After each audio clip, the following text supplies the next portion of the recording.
ప్రత్యేక కమిషన్ వేసుకొని దానికి సంబంధించి క్యాబినెట్ మంత్రులు గౌరవ ముఖ్యమంత్రి గారు అంతా తీసుకున్నటువంటి నిర్ణయం ప్రకారంగా ప్రక్రియ పూర్తి జరిగి దాని కార్యరూపం దాల్చడానికి సంబంధించి ఉదయం నుండి గౌరవ ముఖ్యమంత్రి గారు ఉప ముఖ్యమంత్రి గారు సహచర మంత్రులు అందరం కూర్చొని చాలా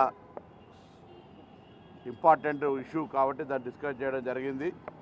అదేవిధంగా కేటగిరైజేషన్కి సంబంధించినటువంటి సబ్ కమిటీ తీసుకున్నటువంటి ప్రోగ్రెసివ్ యాక్టివిటీస్ని కూడా డిస్కస్ చేయడంతో పాటుగా రేపు 2వ తారీఖు 3వ తారీఖు ఈ కేటగిరైజేషన్కు సంబంధించి బీసీ కుల సర్వేకు సంబంధించినటువంటి సమావేశాలు ఏర్పాటు చేసుకొని 5వ తేదీ నాడు క్యాబినెట్ ఈ సబ్ కమిటీలు ఇచ్చినటువంటి నివేదికను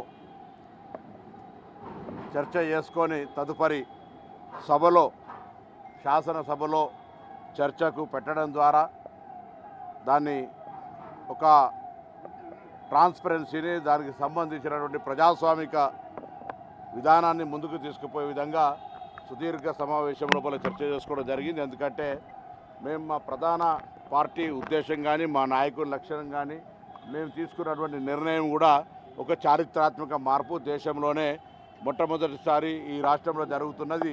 దేశం మొత్తం రోల్ మోడల్ కావాలి కాబట్టి ఇవాళ ఈ యొక్క చర్చకు సంబంధించి అప్పటి నుండి కూడా గౌరవ ముఖ్యమంత్రి గారు మిగతా ఉప ముఖ్యమంత్రి గారు సహచర క్యాబినెట్లు అందరూ కూడా కలిసి చర్చ చేసి ఈ కార్యాచరణకు సంబంధించినటువంటి detail discussion page by page దానికి సంబంధించిన అన్ని రకాల అంశాలను జరిగినటువంటి పరిణామాలను చర్చ చేసుకోవడం జరిగిందని సందర్భంగా తెలియజేస్తూ దానికి సంబంధించిన కార్యాచరణ భవిష్యత్ కార్యాచరణకు సంబంధించి 2వ తేదీ రేపు క్యాబినెట్ సబ్ కమిటీ 3వ తేదీ నాడు కూడా సబ్ కమిటీ కూర్చొని ఈ కుల సర్వే రిపోర్టును దాన్ని తదుపరి కంపైల్ చేసుకొని తర్వాత కేటగిరైజేషన్ కూడా చర్చ చేసుకొని 5వ తారీఖు నాడు దాని తదుపరి ప్రక్రియ క్యాబినెట్ సమావేశం శాసనసభ సమావేశం జరుగుతుంది. సరే, వర్గీకరణకు సంబంధించి డిస్కషన్ కాంగ్రెస్ పార్టీ తన ఎన్నికల మేనిఫెస్టోలో చాలా స్పష్టంగా తెలియజేసింది. కేటగిరైజేషన్కు కాంగ్రెస్ పార్టీ కట్టుబడి ఉన్నది, కమిట్మెంట్ ఉన్నారు. సుప్రీంకోర్టు ఇచ్చిన తీర్పు 2 గంటల లోపలనే అసెంబ్లీలో ముఖ్యమంత్రి గారు ఒక ప్రకటన చేశారు. ఆ తర్వాత 25 రోజులకు సబ్ కమిటీ సిఫారసు మేరకు ఒక 1 మ్యాన్ కమిషన్, ఆ 1 మ్యాన్ కమిషనే రిపోర్ట్ ఇవ్వబోతున్నది.